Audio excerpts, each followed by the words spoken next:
नाम गंगा साक है और मेरे पति का नाम दीपू साक न्यायाधीश है। वो अभी देवरी में, सागर जिले में देवरी में न्यायाधीश पे पदस्थ है। सर हमारी ज़िंदगी खुशहाल ज़िंदगी से चल रही थी और मेरे साथ सर बहुत बड़ा छल धोखाधड़ी से मेरे हुआ है। मेरा तलाक धोखाधड़ी से हुआ है। मेरा तलाक हुआ है और वो भी धोखाधड़ी से हुआ है। मेरे पति ने सिविल जज के पदस्थ होते हुए उस पद का गलत उपयोग किया है सर। वो सिविल जज होने के नाते उन्होंने मेरे से तलाक लिया। मतलब जो चीज़ें वो थे मतलब उन्होंने मेरे को एक मनगढ़ंत कहानी सुनाई सर उन्होंने बोला कि मैंने अफीम का बिजनेस किया, उसमें मेरे को 2 करोड़ का नुकसान हो चुका है। मैंने अफीम का बिजनेस मंदसौर में किया था और मेरे को जो माफिया लोग हैं ना वो मेरे पीछे पड़े हुए हैं, वो मुझे मार देंगे। तो मैं ना मेरे को सपोर्ट करूँ। मैंने कहा सर मैं आपको कैसे सपोर्ट करूँ, मुझे इस चीज़ का सबूत तो बताइए कि आपने सच में बिजनेस किया है, क्या है नहीं। तो बोला कि हम 4 जज थे उसमें शामिल थे और चारों ने हमने मिल के मंदसौर में खेती की, अफीम की खेती की। उस खेती को सर पूरी तरह से जला दिया गया है। थोड़ी थोड़ी बड़ी हो गई थी, उसको पूरी तरह से जला दिया गया है। अब वो खेती का जो कर्जा है ना हमने जिस ज़मीन पे ली थी उसमें 2 करोड़ का नुकसान मेरे को हुआ है और जजों का हुआ है। वो लोग तो भर लेंगे अपना जो भी कर्जा, लेकिन मैं नहीं भर पाऊँगा और अपनी नौकरी से तो मैं कर नहीं। अब मैं क्या करूँ इसमें मैं आपका कैसे सपोर्ट कर सकती हूँ। मैंने उनसे पूछा तो उन्होंने कहा तुम मुझे तलाक दे सकती हो। मैंने कहा तलाक से कैसे होगा कि सबसे पहले मैं तुम्हें सुरक्षित करना चाहता हूँ, फिर मैं बच्चों को सुरक्षित करना चाहता हूँ, क्योंकि मैंने जिन लोगों से पैसा लिया वो माफिया लोग हैं।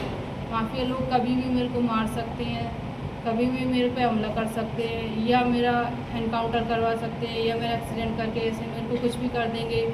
तो तेरा क्या होगा, बच्चों का क्या होगा, फिर वो तेरे से पैसे मांगेंगे इस चीज़ का, तो तू कहाँ से देगी पैसे जब तेरे पास नहीं होंगे। तो अगर तू मुझे तलाक दे देगी तो मैं दिवालिया घोषित हो जाऊँगा और बोल दूँगा जो भी मेरे पास जो भी तेरा पैसा वो तेरा रहेगा और मेरा पैसा मेरा रहेगा। इस तरह से अपन लोग कागजी तौर पर सिर्फ तलाक ले लेते हैं। वैसे तो मेरी पत्नी रहेगी, आज भी पत्नी है मेरी, कल भी रहेगी, इससे कुछ मतलब नहीं है। मैं सिर्फ कागज़ तौर पर सिर्फ साइन करवा रहा हूँ जैसे अपन साथ रहेंगे। इस तरह उन्होंने दवा डाला। बच्चों का भी बोला बच्चे भी तेरे साथ ही रहेंगे, बाद में भी तेरे साथ रहेंगे, अपन मिलते जुलते रहेंगे, कोई दिक्कत नहीं है, हम हमेशा साथ रहेंगे। सर उन्होंने इस तरह से मेरा दवा डाला। मैंने ठीक है पति है मेरा साथ रहेगा, पति था इसलिए मैंने विश्वास कर लिया। मैंने कहा मैं अपने माँ बाप को बोलूँगी। उसने बोला सर माँ बाप को नहीं बोलेगी, अगर माँ बाप को बोला इस तरह से तो वो अपना तलाक नहीं होने देंगे और तलाक नहीं हो पाएगा तो फिर अपन साथ में कैसे मेरा जो कर्जा पटेगा। इस तरह उन्होंने बोला। मैंने कहा ठीक है सर मैं अपने माँ बाप को नहीं बोलती। सर उसने बोला अपन देवरी में तलाक नहीं ले रहे, सागर में अपन ने जहाँ से शादी की शिवपुरी से, वहाँ से अपन तलाक ले रहे। मैंने कहा ठीक है।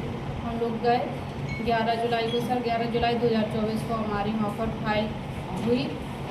तैयार मिले थे, उनका एक दोस्त था 15 साल पुराना मायाराम लोधी करके, उसने मेरे से साइन करवा लिए और उसने बोला भाभी जी आप केवल जज साहब के आगे सिर्फ हाँ बोल देना, ज़्यादा मत बोलना, सिर्फ 1-2 सवालों का जवाब बोल देना, मुझे राजी से तलाक चाहिए। सर मैंने इतना ही बोला जज साहब के आगे और कुछ नहीं बोला और तलाक पेपरों पर साइन कर दिए। मतलब तलाक पेपर सर पढ़े भी नहीं थे, मेरे को पढ़ाया भी नहीं गया था और उसमें क्या लिखा है क्या नहीं लिखा मेरे को कोई नॉलेज नहीं है। 13B के आधार पर हुआ, किस आधार पर हुआ, मुझे कुछ नॉलेज नहीं है। मुझे अभी पता चला मुझे सब चीज़ों का। उसके बाद हम नॉर्मल ज़िंदगी जी रहे थे। मेरे पति ने मुझे 15 जुलाई को मेरे को इंदौर भेजा कि तुम शेयर मार्केटिंग का काम सीख लो, उससे अपने पास पैसा आएगा, अपन इसका पैसा पटाएंगे, माफिया लोगों का मिल के पटाएंगे, ठीक है। और मेरे को कुछ रकम भी दी सर उन्होंने। उनका ठीक है अब मैं सीख लेती हूँ सर। मैं उनकी बातों में आकर मैं सीखती रही, करती रही और हम मिलते थे जुलते थे। हमारे भी पति पत्नी जैसा रिश्ता भी बनता था। मैं आती थी इंदौर से देवरी आती थी, मेरे पति के साथ रहती थी, मेरे पति भी आते थे इंदौर। हम दोनों के बीच में कोई वैसा चीज़ नहीं थी, पति पत्नी जैसे रिश्ते रहते थे। हम अपने माँ बाप के त्योहारों पे जाया करते थे, आया करते थे। मतलब बहुत प्यार से उसने मेरे साथ अच्छे रहा। मेरे माँ बाप को भी कोई शक नहीं था कि ये दोनों अलग हो रहे हैं, इस तरह से कोई चीज़ नहीं थी हमारे दोनों के बीच में। हम उनके एक दोस्त की यहाँ पार्टी करने गए। मेरे जिस दिन हमारा तलाक हो रहा था उस दिन मेरा बच्चा खुद गाड़ी चला रहा था, ड्राइव कर रहा था। हालांकि मेरा बच्चा 13 साल का है, अभी गाड़ी चला लेता है थोड़ी थोड़ी। तो उसकी वो वीडियो मेरे पास है, जो मेरे बच्चे हैं, मैं हूँ उसमें, मेरा पति है, बच्ची है, हम लोग साथ साथ खुशी जा रहे हैं। और मैं खुश थी सर, मेरे को किसी चीज़ का दुख ही नहीं था क्योंकि मेरा पति मेरे साथ था। और फिर मेरे पति ने आखिरी साइन कराए, उसके बाद भी हम साथ में रहे पार्टी की। और इनके एक मुंशी जी हैं कोर्ट में, उनके यहाँ भी हम गए शादी में। इस तरह मतलब हमने सब किया अच्छे से रहे। उसके बाद सर मेरा 22 जनवरी को तलाक फाइनल हो गया। इसके बाद हम लोग साथ में आ गए। उसके बाद मेरे पति ने कुछ टाइम बाद बोला कि अपना तलाक हो गया है, अब तुम मेरे साथ नहीं रह सकती। मैंने कहा ऐसे कैसे, कि नहीं अब आप साथ में नहीं रह सकते, आप आपके घर जाओ। मेरे को इस चीज़ का बहुत बुरा धक्का लगा, सदमा लगा। मैं मानसिक रूप से काफ़ी परेशान हो गई। मैं अपने माँ बाप को बताया, इस रूप में मेरे माँ बाप ने भी कहा कि अपन कुछ रिएक्शन लेंगे, हाई कोर्ट में जाएंगे। इस तरह से हम लोगों में बातें चीतें चलती रहीं। फिर मैं उस टाइम उस ड्यूरेशन में टाइम हो गया कुछ, तो मेरे को अपने कुछ कागज़ वगैरह देखे, मैंने दस्तावेज, उनमें मेरे को कुछ आधार कार्ड्स मिले सर, जिन पर फ़ोटो एक मोनिका यादव नाम की लड़की है, जिसे वो सर मेरे हस्बैंड पढ़ाया करते थे पहले। तो बाद में भी वो 4 बजे के समथिंग रोज़ निकल जाया करते थे और पता नहीं उसको पढ़ाते क्या करते। वो कहते मैं डॉक्टर जा रहा हूँ, पर उसको पढ़ाने के बहाने जाते, कहाँ जाते मुझे कोई नॉलेज नहीं है। 8 बजे आया करते थे।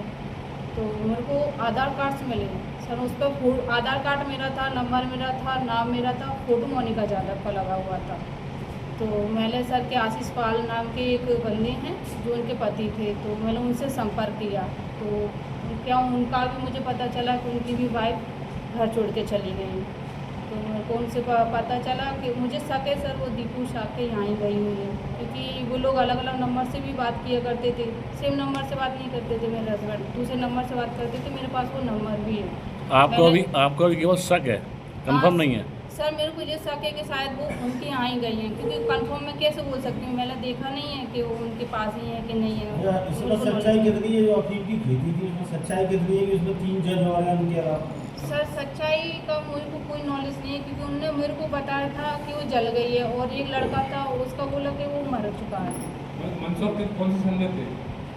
मंदसौर में सर उनने बोला था 2024 की बात है, बोला था उनने 2024 से पहले दिसंबर में बोला था कि हम लोगों की ट्रेनिंग हुई थी, वहाँ कुछ जजेस मिले थे, हम लोगों ने साथ में। आपकी एजुकेशन कहाँ है? क्या सर? एजुकेशन आपकी कहाँ है? मैं सर ग्रेजुएट हूँ। ग्रेजुएट होने के बाद जो आपने उस पर साइन की है, यस तो उसको पढ़ा नहीं है आपने? सर मेरे को बिल्कुल नहीं पढ़ा मैंने उसको। तो मर्जी सर से उन्होंने बोला बोला था मर्जी से, पढ़ना तो चाहिए, उसके अंदर लिखा क्या है? उन्होंने बोला था कि तलाक हो रहा है, अपना कुछ दिक्कत वो तो नहीं है। भरोसे पे बात थी। तुम्हारी पत्नी उन्हीं के साथ में है? जी मैं कंफर्म हूँ कि मेरी पत्नी को उसी ने लेके गया है, वही लेके गया है, बस वो खुद लेके नहीं गया, उसने किसी के थ्रू मेरी पत्नी को। आशीष जी, आपकी पत्नी उनके संपर्क में कैसे आई? एक्चुअल में मेरी 2006 में शादी हुई थी। 2006 में शादी होने के बाद वो 12th पास थी, तो फिर मैंने उसको ग्रेजुएशन कराया। ग्रेजुएशन कराने के बाद मैंने उसको लॉ कराया।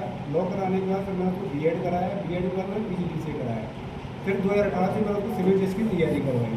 अब पास में मेरी कोचिंग है, उस कोचिंग में दीपू शाह के और मोनिका ये दोनों साथ में पढ़ते थे। फिर उसमें दीपू शाह ने मुझसे बहुत अच्छे संबंध बना लिए, वो मेरे संपर्क में भी आया और मुझे उनके मैनिपुलेट कर दिया। और फिर उसने बोला कि भैया वो मेरे घर में जगह नहीं है पढ़ने के लिए, आप अपने घर में एक कमरा दे दो। तो मैंने अपने घर में एक कमरा दे दी, तो उसमें ये लोग ग्रुप स्टडी करने लगे। तब उस टाइम पे ये भैया बोलती थी उसको, तो मुझे कभी ज़्यादा शक नहीं हुआ। मैंने कहा ठीक है, फिर मैं इनका वो स्टडी चल रही है तो उसको चलता रहा। फिर उसके बाद जब धीरे धीरे चीज़ें ऐसी सामने आई कि इनका ये स्टडी नहीं है, ये कुछ और चल रहा है। उसके बाद वो आधार कार्ड वाला जो चीज़ मेरे सामने आई, जो मुझे बताया गया, तो उसके बाद फिर मैंने ये इंदौर थी, इंदौर में इनको मैंने स्टडी के लिए भेजा हुआ था और दीपू शाह की पोस्टिंग शाहजहाँपुर थी। तो वहाँ से मुझे पता चला कि जब आधार कार्ड मैंने आया तो मैंने उससे पूछा तो पता पड़ा कि वो इंदौर से शाहजहाँपुर से विलेज के यहाँ 2-3 दिन में रुकती थी दीपू शाह के यहाँ। तब फिर उसकी मैंने रिकॉर्डिंग भी की उससे बात करते हुए। तो उसमें एक पूरी के कि यहाँ मैं उसके यहाँ रुकती थी, जाती थी और मेरे इसके साथ सारी चीज़ें उसने खुद ने कबूल कर दी, सारी चीज़ें वो निश्चित थी। और फिर उसके बाद मैंने उसको यहाँ शिपी लेके आया। शिपी लेने के आगे लेके आने के बाद मैंने कहा आप ऑनलाइन कर लो, जो भी करना है, जो भी तैयारी करनी है ऑनलाइन कर लो, और उसके बाद फिर अपन आगे देखेंगे। अब उस बीच में मुझे लगा कि सारी चीज़ ठीक हो रही है, लेकिन ये कैमरा नंबर से अलग अलग नंबर से एक दूसरे के संपर्क में रहे। और फिर रहने के बाद 16 अप्रैल को वो घर छोड़ के चली गई। मतलब इसकी शिकायत आप दोनों ने कहीं की है क्या? गया थाने में गया। सर मेरे को तो कोई नॉलेज ही नहीं है। आपने कहीं शिकायत नहीं की अपने? रिव्यू पिटीशन दिए रिव्यू पिटीशन दिया अच्छा, सर, मैंने तो अपना तलाक का जी आपने आशीष पुलिस- जी, जैसे आप बता रहे हैं आपने ना गुमशुदगी दर्ज कराई है देहात थाने में, आपकी पत्नी को और भी कहीं तलाशा होगा, मायके में, रिश्तेदारों में, हर संभव, तो वो कहाँ है? सब जगह मेरी सासू माँ है, तो ये भी आई है यहाँ पे इंदौर से, और सब जगह हमने फ़ोन लगाया, तलाशा, वो कहीं भी नहीं गई। और अच्छा। देहात थाने में ये कह के गई थी कि मैं मायके जा रही हूँ। तो अभी क्योंकि आपने कभी दोनों को साथ रहते, साथ में घूमते, कभी देखा है, किया है क्या? बिल्कुल साथ में रहते थे। वो कर रहा है वो पूरी तरह पूरी, वो ये इसलिए उसमें है कि वो कहीं कोई भी ना, तो वो बहुत समझदारी से काम कर रहा है, लेकिन पूरा इसी का काम है ये। आपकी पत्नी कहाँ है? अभी कोई पता नहीं है कहाँ है। 2 बच्चे भी बेटा हैं। आपसे मैंने जो बोला था 3 जगह और साथ में है और हमारी खेती का नुकसान होता है, उसकी कोई रिकॉर्डिंग आपके पास है क्या? सर मेरे पास कोई रिकॉर्डिंग नहीं है, क्योंकि मैंने तो कोई वो क्या रिकॉर्डिंग सब नहीं। हुआ कि आपसे उन्होंने ऐसे ही बात करी? सब उन्होंने ऐसे बात ही की, और मेरे पास अभी कोई ना उस चीज़ का सबूत है, ना कोई रिकॉर्डिंग है, उन पर कोई सबूत नहीं उस चीज़ का। तो आपने इस मामले में पुलिस में शिकायत क्यों नहीं की आपने? सर पुलिस में तो क्या, वो मेरे को मारता पीटता भी था, पहले बहुत मारता पीटता था, मैंने उसकी भी शिकायत कभी नहीं की, क्योंकि मेरे पति की जॉब ना चली जाए इसलिए, क्योंकि मेरे पति की जॉब शादी के 8 साल बाद लगी। मुझे पता है मेरे पति की जॉब किस तरह से लगी है, मेरे पत्नी के तौर पर मुझे पता है मैंने कैसे उसकी जॉब लगवाई। अब क्या करोगे आगे?